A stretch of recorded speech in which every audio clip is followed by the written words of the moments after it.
hesitation was okay, but that thought you had? When companies work human, people stay through anything. Your quick thinking saved us. You saw something. It's changed everything. You may think we don't see you, but I'm so glad you were the one in the room with me. When people are recognized, they feel seen. They feel they belong. Good job. Because without the human, it's just work.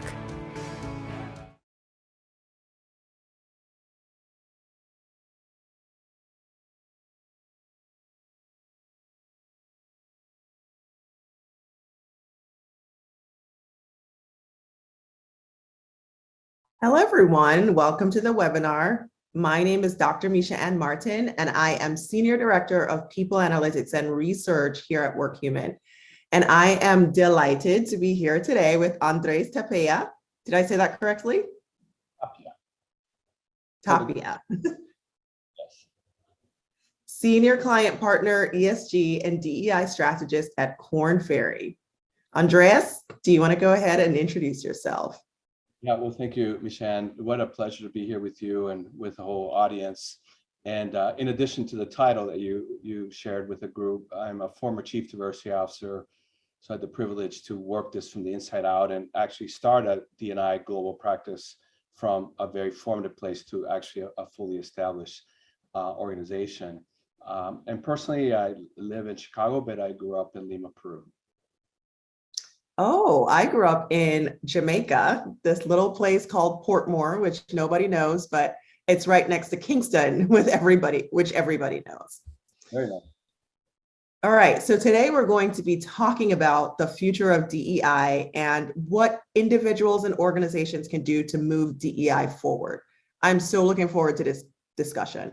But before we dive into all of that, I want to tell you a little bit about WorkHuman and what we do. So here at WorkHuman, we are on a mission to make work more human for every person and every business on the planet through the power of more thanks, more talk, and more celebrate. Through our WorkHuman cloud technology and our innovative thought leadership, we are helping organizations around the globe improve organizational culture and the employee experience to drive better business outcomes like increased retention, improved engagement, and increased performance for the humans and for the overall organization. So to say it more simply, we believe that when we work human, the humans thrive and the business thrives. And we help individuals and businesses work human. We're proud to report that we're doing a great job at that. Every 3 seconds, a human connection happens on the WorkHuman platform somewhere around the world. If you want to know more about WorkHuman, check us out at workhuman.com. So Andres, can you tell us a little bit more about Korn Ferry? Well, yes, Korn Ferry has been around for over 50 years. It started and continues to be an executive search firm, but in the last 15 years, it expanded its remit to be about the entirety of the talent system. So not only the talent attraction part at executive search level, but also professional level and even recruiting processing outsourcing. So the entirety of the recruiting function, but then also onboarding, talent development, talent engagement and retention and advancement, talent rewards and pay. And within all that, and this is the part I'm in, is addressing the diversity, equity, and inclusion throughout the entire talent system. Fantastic, thank you. All right, I'm going to move into the agenda for our webinar. We're in for a treat. So we'll start out talking about the current state of DEI, and then we're going to get into some specifics that we recommend in terms of moving organizations forward in the DEI space. So in that discussion, we'll be talking specifically about ways you can, number 1, assess your current state with a DEI maturity model. Number 2, building inclusive leadership. Number 3, shaping behavioral inclusion. Number 4, architecting structural inclusion. And number 5, which is my favorite because I'm a people analytics expert, is measuring success and maintaining accountability. So to start our discussion, I want us to take a moment to reflect on where we are today and exactly how we got there. So we're sitting here in 2022 after having been through 2020 and 2021. I don't know about anybody else, but for me, actually, I do know about other people. Those years were rough for pretty much anybody, right? They were difficult, they were transformative. In the US, we had social unrest, and we demanded more equity from our governments and from our corporate systems. And organizations seem to react to this, to all these changes in the environment. They seemingly made DEI a priority. And I say seemingly for a very specific reason. It's my personal opinion and perspective that after the George Floyd murder, a lot of companies made a great start. They did all these things to improve awareness, which required their Black employees to be vulnerable and share their experiences so others in the organization could learn. But the question is, did organizations appropriately reciprocate? When people were honest and vulnerable about how they were feeling, did organizations really reciprocate with bold and sustained action, or did they stop at the awareness level? So Andreas, I know Korn Ferry recently took a look at this. What did you find? Well, we found what you're talking about. Mm-hmm. There was a high water mark of concern, awareness, alarm, activity, commitment that peaked. It actually peaked just, at least in society at large, it peaked during that summer. In corporations, that rising tide kept up for a good part of a year. And as the water or the tide has receded, it hasn't receded back to where it was in corporate. I think the watermark is still higher than it was before that. So there's some indicative that it was real change that has continued, but not at the equal level of intensity, and also not equal level across all organizations. So we saw almost every organization almost stand up and go, "Oh my gosh, we got to do something about it." But then it's kind of like a marathon, right? You start, everybody packs at the same time, 12 kilometers, and then it starts to then extend. And that's kind of what we see. There's still the front runners. They're running strong. They're running good. They're staying the course. There's a middle of the pack that sort of has said, well, it's important, but they've kind of dialed it back a little bit. And then others have just lagged way behind, and others have just quit the race. So we do see a spread. But if we talk about positive, I would say in corporate, we're in a better place than we were before it all happened. Now in society, that's a different matter. Yeah. So, I've heard this phrase before, and what you said made me think of this. We've reached the middle of the mountain and some thought it was the top, right? And so what I want to make sure we talk about today is how we make sure that we collectively get to the top. And I know from reading some of your research that you think part of the answer is addressing systems, because that's where the impact really happens. So we've talked about awareness, right? Which a lot of companies addressed via unconscious bias training, which everybody seems to be doing these days, which is great, right? Like awareness is where it starts. But can you elaborate on why you think this isn't quite enough? Yeah, and if I could back up a little bit away from the immediacy of what happened, right? Of 20, even though it's very relevant. But fundamentally, even before that, we had a major flaw in the industry of D&I, or in the discipline and field of D&I, that treated inclusion only as a behavioral issue. And we think there was something missing. Right. And so one thing that I like to put on the table is that we should think about two forms of inclusion: behavioral inclusion and structural inclusion. So behavior inclusion is what we understand. Do we have unconscious bias? Do we realize we have privilege, right? Are we stepping up as allies and using our privilege on behalf of those that need it and don't have it? And are we taking ownership about learning about people not like us, whatever the not like us is, so I can be a bit more sympathetic, more empathetic, and more of a helpful ally? All that primarily is addressed through training, which is great. and also performance management through competencies. What are the competencies we want managers and leaders and employees to show? And then we manage against those behaviors. But that's all behavioral. And what's the problem with only saying that is that we are leaving out the structural inclusion. And structural inclusion is really how well do the systems, the people systems, the ethics and compliance systems, even the marketing systems and the R&D systems and operational systems, just the thing that makes corporations and organizations run are systemic. And here's the link between behavior and structural. We're tuned into the fact that we're full of unconscious biases, right? I get it, I got to work on it, fine. But who builds the systems? If not for people full of unconscious bias who now have inadvertently codified in a scalable way all their unconscious bias to the systems just kind of have a life of its own. And then with artificial intelligence, now we're codifying that into algorithms that then become weapons of mass exclusion, really, if they have learned the wrong things. So we got to address both things. And if I just give you a simple metaphor, traffic management, we need behaviorally good drivers, prudent, careful, conscientious, look both ways, all that, great. But we also need the structure of lanes and lights and signals and bike lanes and pedestrian crossways and passing lanes to make it all work. So one cannot work without the other. The same is true for inclusion inside organizations.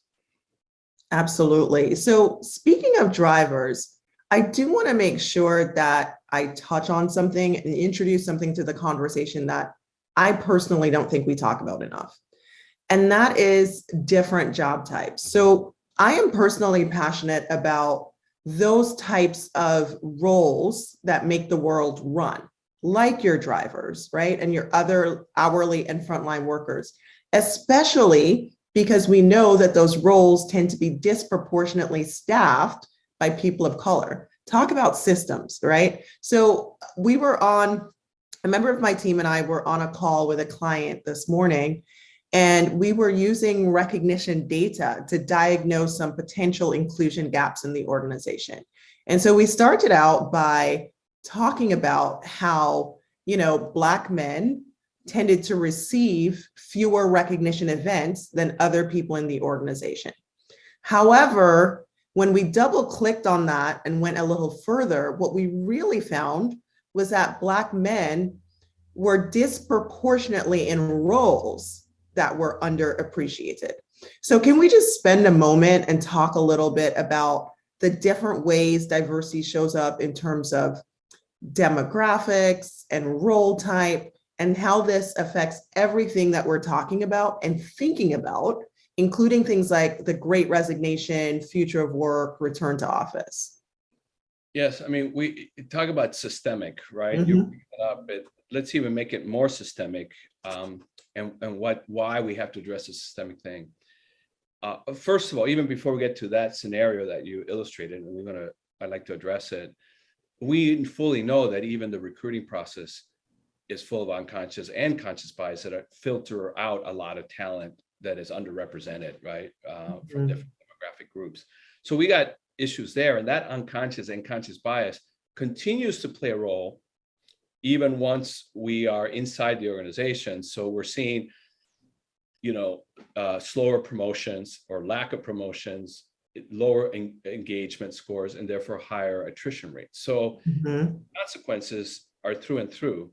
Now, the thing that you're raising is related but separate, right? Because it's indicative that we're also tracking certain talent into lower paid jobs or dead end jobs or jobs that will become obsolete. And this has been in the history of American and other corporations classic, where the higher valued role, not only in terms of pay, not only in terms of prestige, but also in terms of sustainability, like a role that will be sustainable for the long term. We're fighting as people of color and as women and other groups, fighting against a systematic set of barriers. And even once we land the job, even the job that might be more dead end, when we look further at data, we see the performance ratings are also inequitable. So we're fighting against the headwinds every every street and alleyway and highway that we go on, we're hitting roadblocks. It's like an obstacle course at every stage of the game. And that's why we have to look at the structure. That's what you did with your organization is so critical, because you are looking at the quantitative impact, right, of a series of structures and systems that then lead to, are they leading to equitable outcomes? And you've seen, no, they're inequitable in that recognition. And then it invites, but why is that? And now you get root cause. Yeah, yeah. So even if you're not tracked into a dead end job, right? So you overcame all those barriers, you came into an organization, you've got a pretty prestigious role, we're still seeing that people are experiencing the organization differently. And that has huge implications, especially now because people are choosing differently. So in our research, what we found is that when we asked job seekers for the top reason they were looking for a job, they were intending to look for a job, many said, unsurprisingly, they wanted more flexibility. But this was most true for our Black respondents. More than anyone else, our Black respondents reported wanting more flexibility. So why is that? Well, we're seeing in the popular press, right, people talking about, well, working from home was an escape from microaggressions. But even this opportunity to work hybrid or remote, again, bringing it back to where we started, it varies by industry and role types. And so we're even less likely to have this option to begin with. And that is exactly what we mean when we talk about a structure not being fair. So let's get into this idea of structural inequities that we've just touched on to this point. How can organizations move beyond awareness to actually doing the hard work of challenging inequitable structures? There's no way around this task to answer your question. Organizations that are serious about this are going to have to do a diagnostic that is quantitative and qualitative, because there's all kinds of opinion about what is wrong or what could be better. There are many symptoms, but there's a handful of root causes. And organizations are going to have to figure out what are the root causes and what are the true pain points within their talent representation and talent inclusion and advancement, because it might not be pervasive everywhere. It might be in critical situations, in the most critical roles. I think of a client that actually has really good diversity, not only overall, but good diversity in 2 out of their 3 business lines. But in that third one, it's terrible. And it's their sales organization. And so rather than just trying to spread it like peanut butter and try to address diversity inclusion everywhere, we're able to say, look, yeah, you can do better on these other talent lines business, some incremental things you can do, fine. But here's where you should put your energy and resources, because by the way, which is the group that gets more rewarded? It's the sales organization. Yes. So it goes to the point about tracking, right? But even within sales, there was less diversity. And when we did an equity analysis, we found out, well, who of the top salespeople, what was their track record? What were they starting with?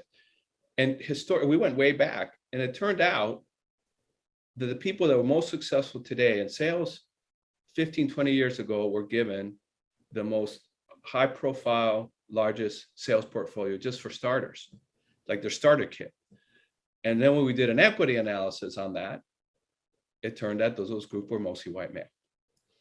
So then it just from the very beginning, even as we can't solve 20 years of inequity overnight, and you can't take sales portfolios from people that have had it for 20 years. I mean, and then you could talk about reparations or redistribution, but that's a much harder conversation. And so that has its own short-term things to deal with, but the sustainable issue, they're getting better at bringing in diversity at the entry level of sales. But we're saying, don't replicate that problem and make sure that you're more equitably distributing the sales portfolios to these new salespeople, so that 10, 15, 20 years from now, you're not saying, well, nothing changed, even though we were being better at bringing more diversity at the entry level. Oh my God, that's a really powerful example. I mean, for this reason, I am so passionate about process, and structure and accountability and measurement. Because when you're not, measuring a process and applying a discipline to a process, unconscious bias thrives in these ambiguous spaces, like you've just illustrated, right? And then it gets worse when we're not examining the outcomes for equity. So just to touch on, pay equity, like you mentioned before, I've seen lots of different pay equity analyses, but they're typically only inclusive of things like, base pay, bonus, that sort of thing. But there are other aspects of compensation sometimes that people leave out. So things like restricted stock options or spot bonuses, the gift cards in the drawer, monetary value received from a recognition program. At WorkHuman, we look at that and help our clients diagnose where these gaps in equity may be happening in their organization. So it is so important to look at these outcomes of these decisions we're making, even if we had the best intentions when we made these decisions, right? So moving forward is not just about us dismantling and challenging structures, but it's also about us putting in guardrails and getting a great balance between freedom and framework, and then also getting into the discipline of measuring the outcomes of those decisions. Yeah, So I'm sorry, just to stay with that. And that's really key because, one of the biggest things that are resistors to the issue of equity is to not have the quantitative. When you don't have the quantitative thing, the powers that be or the majority can say, I don't discriminate. I'm not racist. I'm not sexist. We're a meritocracy. It's a democracy. Everybody rises to the fullness of the potential. And then I say, I grant you that you believe that and that you sincerely believe. I'll give you that.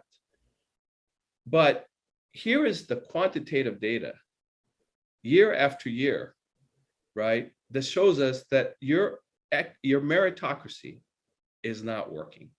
Because if you believe in meritocracy, there would not be inequity in pay, in advancement, in retention and engagement, et cetera, right? And so how do you explain that? Well, if you don't have the quantitative data and you just talk about a person, well, you talk about a person and then people can dismiss it.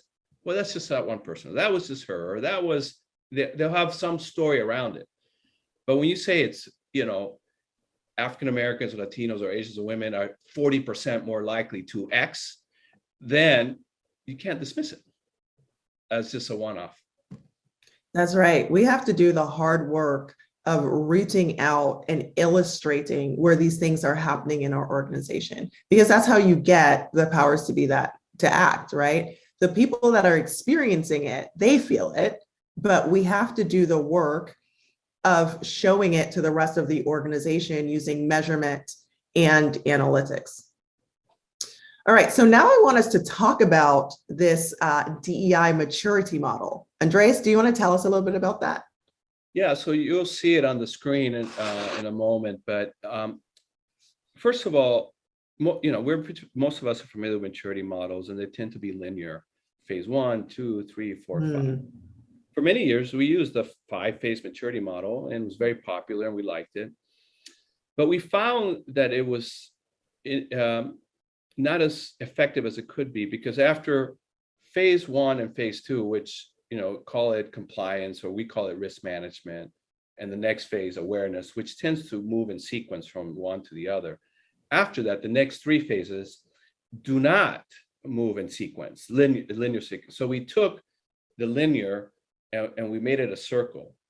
And you will see then that there's 5 dimensions: the risk management, the awareness, talent integration, operations integration, and market integration. And so that gives us 5 dimensions in which to see how mature an organization is around D&I. And there's several dimensions in which it needs to mature. Like, we as human beings are physical, spiritual, emotional, right? And so there's different ways of measuring our maturity. Well, there's different ways of measuring D&I maturity organization. And then we took the structural and behavioral inclusion concept that we've talked about moments ago and put it inside each of those 5 dimensions. So we measure the maturity of the risk management dimension behaviorally and structurally. What does that mean? Structurally, are there, is there whistleblower, policies or procedures or hotlines, right? And non-discrimination policies. I mean, are there structures in place to manage it? But then we look behaviorally, but are people using the structures? Because you can have all the structures in the world, but behaviorally people dismiss them or don't use them, or they're not held accountable to it. So that's an example. You got to look at behavior and structure together. So we do behavior and structural for the other 4, and we're paying attention to are the behaviors there and are the structures there. And things often are off kilter. Either structurally, they're more mature than behaviorally, or vice versa, or they're immature on both levels, right? So where we do have linearity is from the inner circle of maturity to the outer. So we then, for every one of those subwedges within the maturity model, we can have basic maturity, progressing, advanced, or leading edge. So we're able to, in our diagnostic, have, we have checklists of what maturity looks like at each one of those 4 levels within each of the 5 dimensions and within behavior and structural inclusion. So you get, in the end, a circumplex that gets shaded in different ways that then allow our organization to go, oh, I get it. Because a lot of organizations, like going back to how you opened up the conversation after George Floyd's murder, did they become very mature behaviorally on awareness? There was rapid maturity there, and for the ones that continued, so they go, oh, we're good. I said, yeah, but you haven't translated that to integrate it into your talent systems, right? So you might have all these great, you now launch employee resource groups, you have training for everybody, you may have appointed a chief diversity officer, all those are awareness strategies, but HR is not being held accountable to de-biasing the talent attraction, talent development, talent mobility processes that are full of unconscious bias. So you're not very mature there, and you got to look at that despite all these really high profile things that you're probably not only proud of, but you're appropriately getting rewarded for, but that's just one form of maturity. It's not the full picture. I really love this, and I'm totally stealing that term de-bias. I'll attribute it to you though when I steal it, but I want to make sure that we give this appropriate airtime because I think it's really important. Could you give us a brief definition of each of those 5 strategic dimensions? Absolutely. So risk management is really that place where, all of DE&I of today began in the space of compliance, anti-discrimination policies, EEO, affirmative action, all that was the beginning. And by the way, we do this work globally. There's nowhere in the world, whether it's on race or disability or gender or sexual orientation, et cetera, where the work of what we call now diversity and inclusion, there's nowhere in the world where it did not start with risk management or with compliance. Because, when people aren't forced to really look at inequities, they won't look at inequities. That is fact. And we've seen that over and over. The reason we moved out of only calling it compliance, that's more of a less mature view of this issue of risk management. Because at the most basic level, yeah, you don't want to discriminate against people on the basis of anything, right? And that's just pretty basic. That's just basic compliance. But more advanced risk management is where you are choosing to be very transparent about your numbers. And that's very advanced because many times lawyers will say, oh, that's very high risk. Mm-hmm. But the leading edge organizations have flipped it. They go, you know what's higher risk? To have the appearance that we're hiding something. Yes. And in fact, you know what else is high risk? Is to try to hide something when everybody can tell what the real story is just by looking at our board. So the less risky thing is to be transparent and say, you're right, we're not very diverse, here are numbers, and here's our commitment. Which one invites more trust? Yeah. Right? So that's risk management in some ways of doing it. Awareness. Awareness is really the place where Heritage Month celebrations, statements on the part of CEO and the organization of the commitment to DE&I, employee resource groups, right? Training. These are all strategies that are early on in the process where an organization declares this is important, this is why it's important, it's who we are, it's about our values, there's a business case. And we're going to kind of do this training and have employee resource groups and celebrations, because all those things bring awareness to the fact that there's a Black community within the organization, right? That there's an LGBTQ community or Latino or people who are veterans or with disability. You're bringing awareness, but it's not necessarily building skill, but it's starting to influence behavior. Mhm. But now you have to start hitting the systems, and that is talent integration. I used to be in the HR leadership team at Hewitt Associates, where I was the chief diversity officer. And so they're my peers. And for the first few years, there was respect and friendship and camaraderie, but diversity was its own thing. And talent acquisition and talent development, engagement was its own thing. And I had a tiny staff. And it wasn't like I felt I needed to build an army in DE&I, because the army was sitting in the HR. Yep.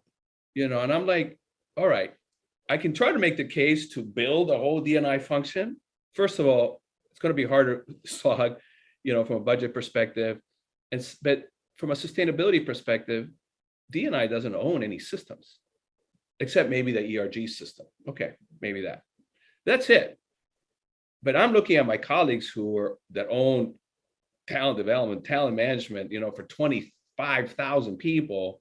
And I'm like, I want to work with them so that they not only are awareness that they got to address it, but they are skilled as the practitioners that they are and held accountable to de-bias the systems that they oversee, because if it's biased, it's their responsibility.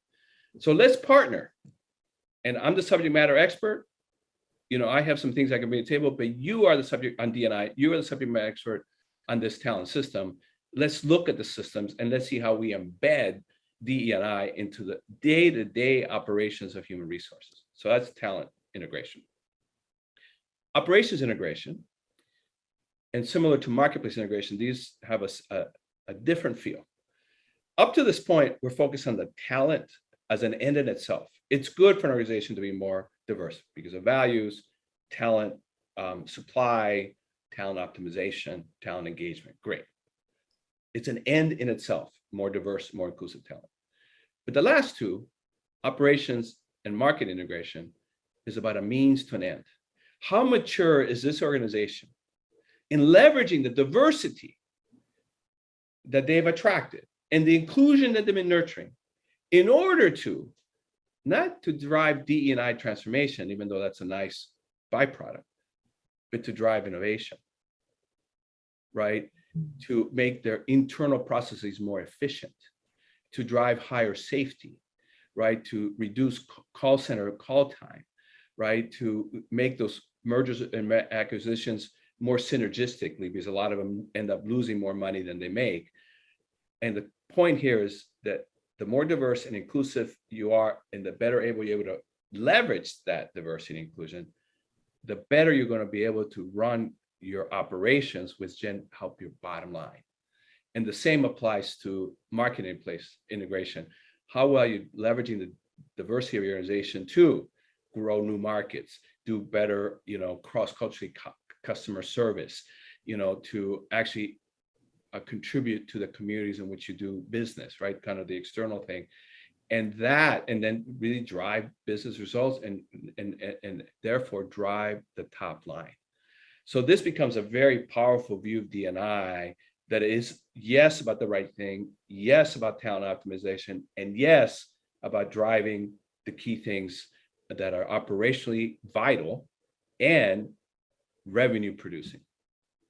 I am loving this comprehensive view of DEI. I love it. For our next agenda item, though, I want to pick up on a word you used when describing the strategic dimensions, and that is skill. So the next thing I want to talk about is building inclusive leadership, because you've touched on that to this point, but I want you to explain it and talk about inclusive leadership as a skill a little bit more.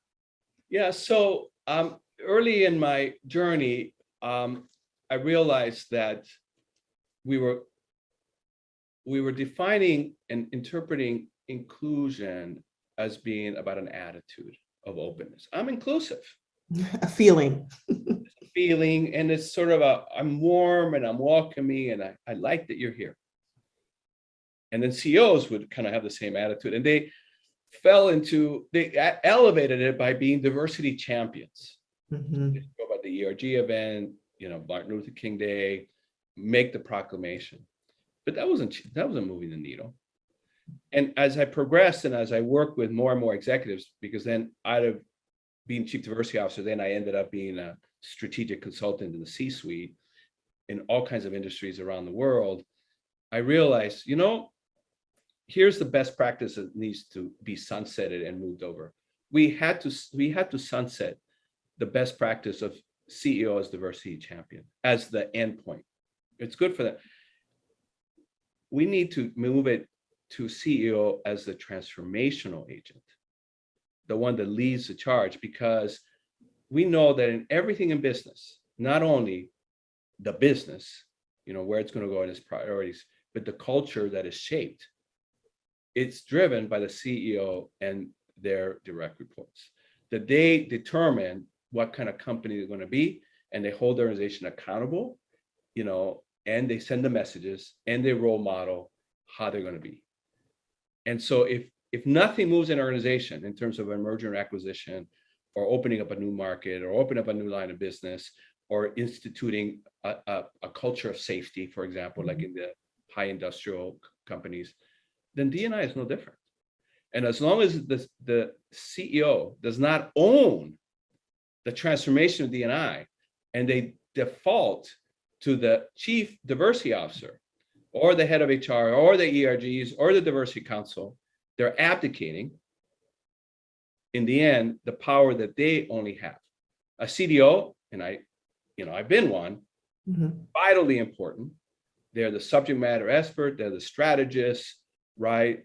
They're the conscious, right? But they cannot own the transformation of D&I.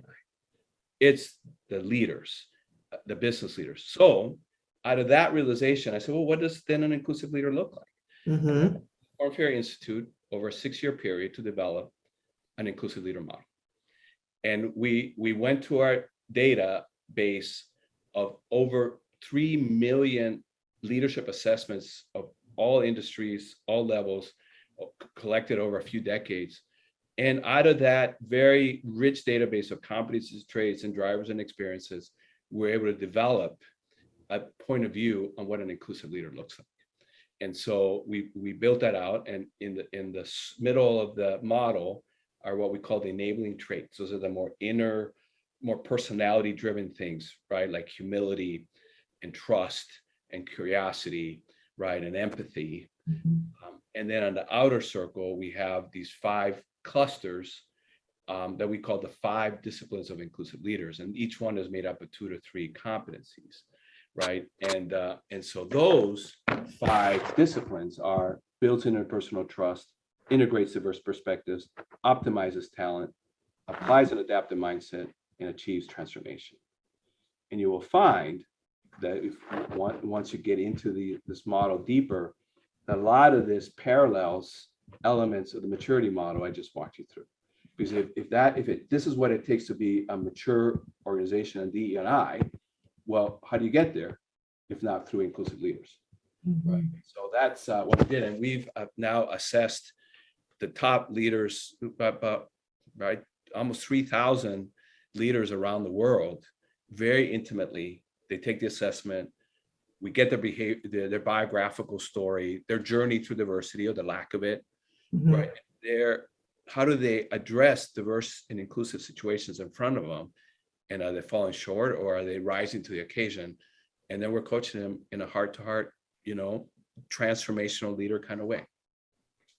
I love that all of this is based on research, but also that you're encouraging people to think about this, not just in terms of the benevolence of their feelings and their awareness, but in terms of a skill that needs to be actively developed. Just like other skills, right? But a really, really important one. Yeah, for sure. And there's just too many leaders who have been kind of useless in terms of the cause, despite really, truly being authentic champions. Yeah. And that was that moment where I realized after 3 years of working with this leader, I love this leader, but they're not getting anything done. They're not helping us change, so there was a gap, right? They were like a guest at the party and having a great time, but we weren't getting the house built. Drinking all the wine, eating all the hors d'oeuvres, but doing some good dancing, but still, there's work to do. And that's what this is. This is about putting everybody to work in a way that's meaningful. And it speaks to their executive mindset because they like getting things done. Yeah. Yeah. So they need to add to the playlist too, not just dance. Exactly. So speaking of actions, I want to continue on this course and talk about the idea of behavioral inclusion, right? So you touched on that a little bit, but I want you to say a little bit more about what it is and why it's also so important. Yeah, behavior inclusion is really how you and I interact with one another and the people around us. And then when it comes to this aspect of diversity, especially with people not like us, because biologically, we are attracted to people like us. And biologically, there's all kinds of amygdala triggering things that make us a little more reticent or even fearful or resistant to people not like us. So it's quite audacious. This diversity and inclusion thing is a pretty audacious thing to declare, because we're really declaring that we're going to go against our biological natures. And so that requires a heavy cognitive exercise, a heavy emotional exercise, and a heavy relational exercise. Mm-hmm. Because in the end, we know that the more we get to know people, the more our prejudices go away, our understanding of people increase, and really our appreciation, respect, and even love for them increases. And suddenly that biological thing makes it like, oh, they're not like us, So the attraction can be even across the differences, but it's a journey. So the journey requires deliberateness, and deliberateness requires several things. One is the self-awareness part, right? And that's a lot of inner work. And that's why the unconscious bias work is really good, because it's like, I don't mean to have unconscious bias, but I took the test. I did the, Harvard implicit association test. I did this course and I have it. And as long as we have humility and openness, it's like, okay, so that awareness is, it's the beginning of wisdom, right? It's like, okay, but that's not enough. I got awareness, but in Korn Ferry, we have our unconscious bias course is called conscious inclusion, because I can help you learn that you have unconscious bias in about 12 minutes. But what do you do with that awareness? Is how do you build the skills, this back to the word skills, to be consciously inclusive? And that requires a deliberateness and an awareness of what it takes. And part of that awareness is learning how people like me are experiencing life. People not like me are experiencing life in ways that I'm not experiencing it. So I put myself in other people's shoes. That's part of the training, right? So, I don't know what it's like to be this kind of person or in that kind of experience or, et cetera. But the more I learn it, the more empathetic I'm going to be, the more situational self-aware I'm going to be, the better able I'm going to be able to ask questions that can elicit that person to open up to me as their manager, so I can be more accommodating and inclusive of what they need so they can do their best work, right? So there's some skill there. And then the other more advanced skill is cross-cultural agility, because self-awareness is step one, awareness of the other is step two, but the third one is navigating the difference. Do I do it your way? Do you do it my way? Or people like say, well, we split the difference. And I'm like, well, that's not necessarily the best answer, because, it's like kind of half of something, right? As opposed to the full whatever. So maybe we're in a situation that maybe in this context, it's better to do it your way, because you see things and have experiences that I don't have that is more propitious to that situation. And maybe this other situation, we'll do it my way because, again, similarly, I have some experiences and background mindset. And in other ways, we have something that we invent together, right? Because of our diversity, we create with a third way. So that develops cross-cultural agility. And as someone who grew up in Latin America and who came to the US for college and now has worked here, you know, and you in Jamaica, from Jamaica, you know, all the misunderstandings that happen. Yes. That, you know, the way you talk, the way you say hello, the way you pronounce, the way you say thank you, don't say thank you, how you greet people, how you expect people to be in a meeting. And suddenly people are judging each other as if we're bad people or incompetent when we're just actually just being our cultural selves. But our cultural selves is contrary to how people on the other side of the table have been conditioned. So a cross-cultural agile skill is really critical for inclusion, because I need to be skilled enough to discern that I'm going to walk into a situation with a different set of attitudes. I don't know what I don't know, but I have the skill to sort of tune in my antenna to a certain frequency to pick up on where we may miscommunicate. And when we do, I need the skill to know how to navigate that. Yes, I love this, particularly, you know, the idea of creating a whole that is contributed to from different perspectives. I do want to talk about technology's role in all of this, especially given the moment of time that we're in right now. So we're at a moment in time where, you know, we're interacting more virtually than we ever were before. And I think that old HR technology was about people doing things and did not pay enough attention to how they connected people to each other and how they helped people feel things, like feel connected to their colleagues and feel connected to their organization. So at this moment in time, technology is so much more important than it used to be before in terms of how we interact and how we build and maintain relationships. So I do want to talk about a new functionality that we developed at WorkHuman that helps the human interaction and helps it be more inclusive. We've called it the Inclusion Advisor. It's designed to improve the way that people interact virtually. It's the industry's first and only AI-driven in the moment coaching tool that mitigates unconscious bias in real time. It's the angel on your shoulder.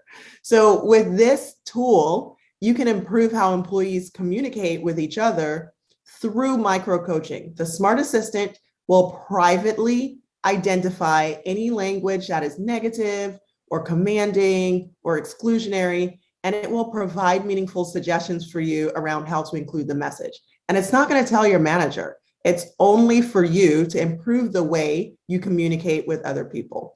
So in doing that, it reinforces diversity and inclusion real time, every day, at every level. It drives education and awareness, which, as we've discussed, is how everything starts. All right, so we've already talked a little bit about structural inclusion, what it is and why it's important, but I want us to talk more specifically about how we architect that and how we get organizations into this type of thinking. So the architecting, I think we're in a good place in our conversation to just start putting all the pieces together. Mm-hmm. Because what does it require from an architecting perspective? We say you need to understand where you are in the maturity.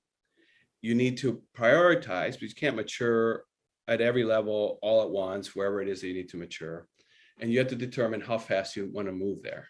And once you determine that, then you create the accountabilities. And the metrics that will be most relevant to the level of maturity you're trying to move from A to B, right? And then you can't do any of this unless you have inclusive leaders who are, you know, role modeling it, who are budgeting for it, they're resourcing it, and who are holding the rest of the organization accountable to the priorities here. And then you have to enroll HR. HR can't just be bystanders. They can't be lurkers. They can't just be cheerleaders saying, go DE&I, go for it, we're right behind you. They have to seize the reins and take ownership and be held accountable to that as well.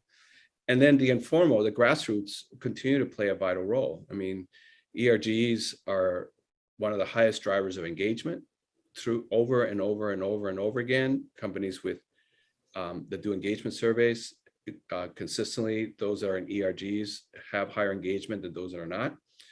And they create a safe haven, they create career development, and they create exuberance and celebration, and they add to the vibe. And they're also really a pressure group, right? They don't let the executives off the hook. They are a presence, and executives love their ERGs. They really do, because it makes the company look good. It actually look great. Actually, the parties are good.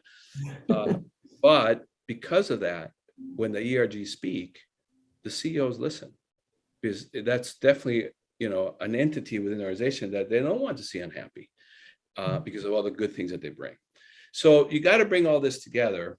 And so that's, we have a pyramid that shows these 4 elements: the inclusive leadership, behavior inclusion. So the training you can't let up on the training.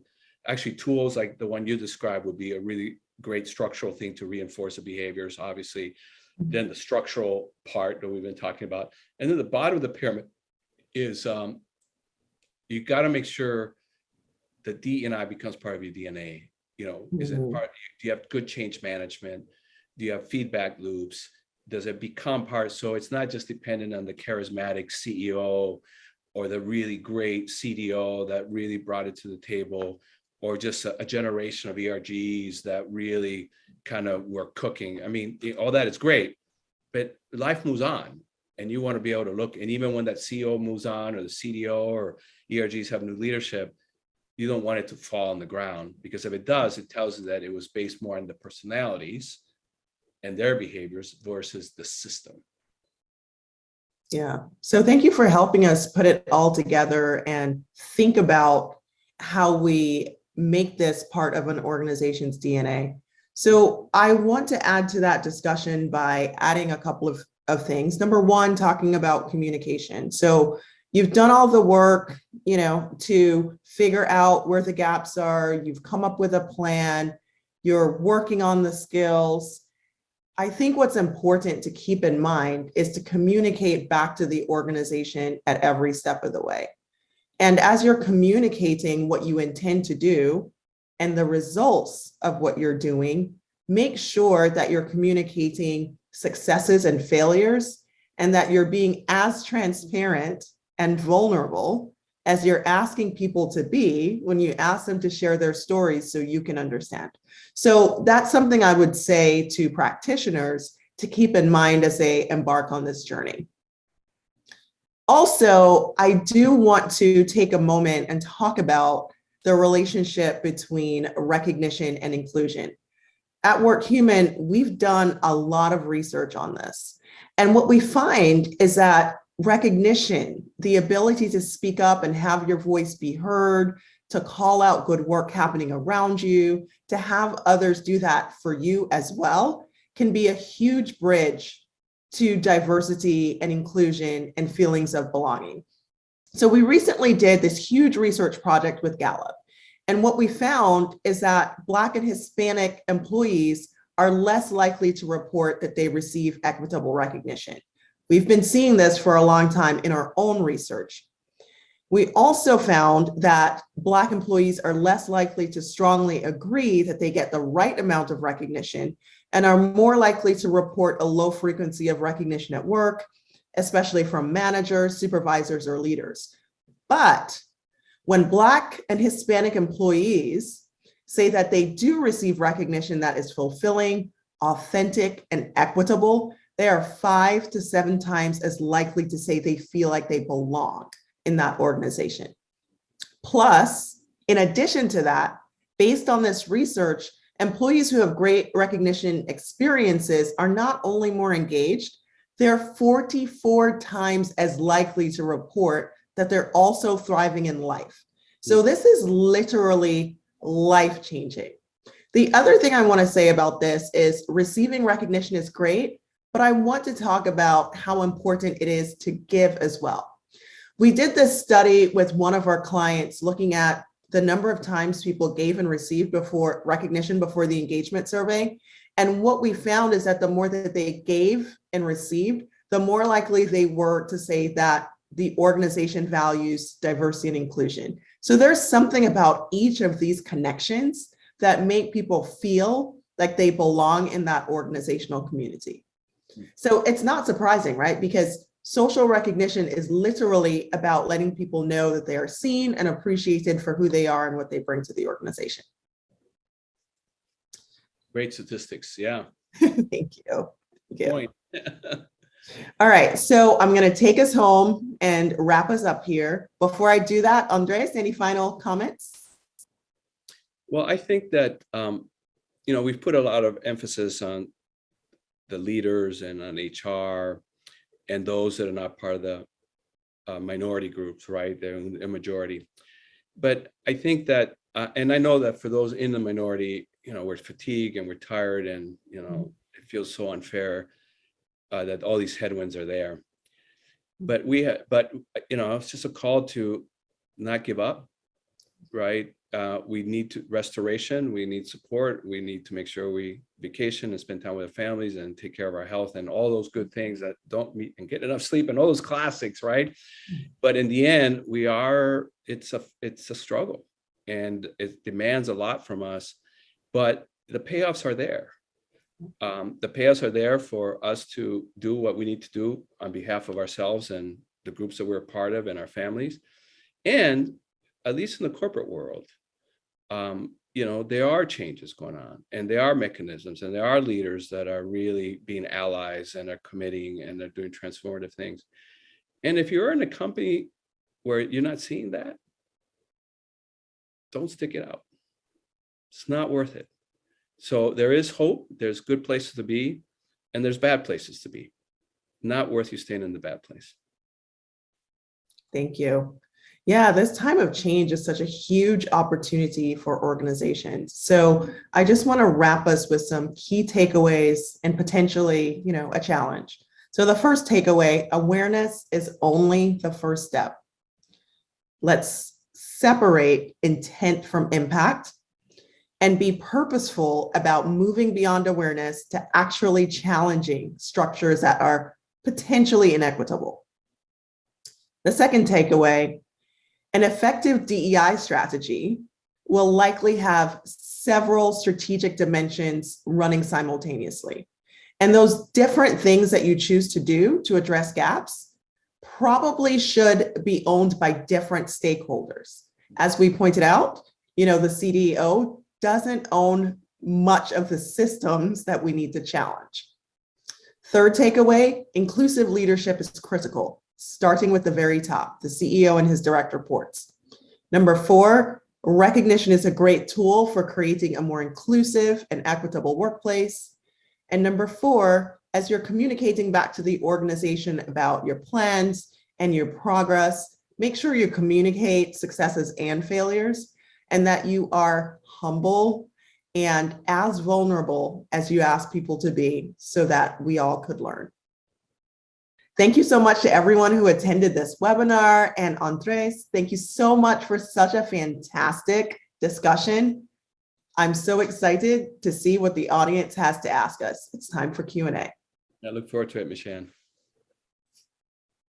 Let's look at the chat. And Andres, I can go first and just pick a question to answer, and then you can do the same. There's so many questions. I know. I'll start with the first one. What is the impact or risk of organizations not reciprocating when employees of color are vulnerable when sharing their experiences? I used to talk about this a lot in terms of the employee engagement survey space. When you ask people their opinion or what they're going through, it creates an expectation that you will take action.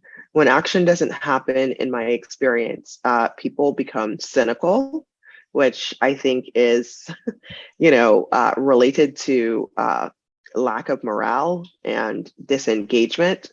And also what happens is people stop talking to you because they feel like it doesn't matter anymore. So, in general, when you're asking employees their opinion or their experience, be prepared to take action based on what you're hearing. You want me to take Andres? one? Yes, Yeah. please. Well, there's several questions related to resistance. People don't get it. People don't believe the business case, or they feel threatened by it. And how do you make the case? So let me offer a few pointers.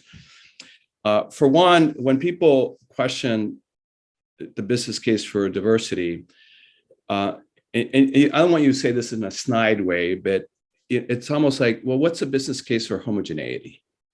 I mean, you put it back, right? It's like, if there's not, how do you justify the fact that there's not much diversity at the leadership level or the influential levels, when there is homogeneity? And then what's the business case for that, for everybody being similar in terms of backgrounds and gender and stuff like that? So that's one way to sort of challenge at least the premise behind what's the business case for diversity. Most of you on this call know the business case for diversity is about best talent and also being able to see the marketplace in all its vast diversity. And this is about helping businesses not only attract the best talent, but optimize that talent. Because if you create inclusive environments, people feel like they belong and they're engaged, and that's good for everybody and for the business. And also, the world is diverse, so your companies are creating products and services for a population that is diverse and that you probably aren't accessing.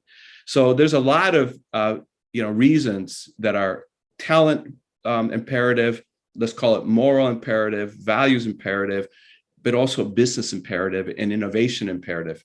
The data is clear that the more diverse and inclusive teams are, the more innovative they are, and innovation is the name of the game. Any company that we work with around the world, if they're not innovative, then no, they're dying. And so if you want a business case for diversity, talk about innovation and talk about growth. So that's one set of argument. The other one, when people feel threatened and they feel, this doesn't mean I'm going to lose my job, or, positions are being made for people, different backgrounds, and that means it's unfair. And you have to make something very clear. In the corporate world, and I know there's some nonprofit people here, some university, but let me just go corporate for now. Capitalism is based on competition. And it's actually a good thing. And the NBA, finals is based on competition. And competition means that you get the best performance out of the teams, right, of these organizations. And it's proven that the more diverse you are, the more backgrounds, experiences, things that you can bring in, the more it adds to your competitive edge. So as a capitalist entity, don't you want to have the best players on the team wherever they may be found? And because it's competitive, both company to company, but also, as much as it's uncomfortable to say this, between talents, because not everybody's going to have the top position, but in the end, a good, healthy competition. Even if someone ends up getting the position, like in a basketball team or a soccer team, that there's going to be people that are good at many different things, and you need defensive players and offensive players, and you need technologists, and you need HR people, you need marketing, and you need introverts and extroverts and linear thinkings and circular thinkers, and all that together makes for a better team and a better competitive thing. And I think we all want to win. So anytime that somebody says, hey, I feel threatened, I'm like, look, we're all in a competition, and we all want to perform to the best of our abilities, and let the best person sort of get rewarded to the fullness of their potential. And that's all we're asking for, and it's not about guaranteeing slots for women or people of color. It's about leveling the playing field so everybody can then demonstrate what they have to offer the organization. And then in the end, let the organization pick the best talent. And out of that, it's really that you've signed up for this, because you are in the corporate world, and that's what the corporate world, the rules of engagement are that. We just want to make sure that we're getting the pool of talent and the best talent, and let the World Cup games that begin with the best talent around the world and around every region and every demographic. Well, thank you, everyone. It seems like we are out of time. Thank you for your engagement in the chat. Thank you for all the questions. And we will take all the questions from the Q&A and follow up offline. Thank you so much for joining, and have a great day.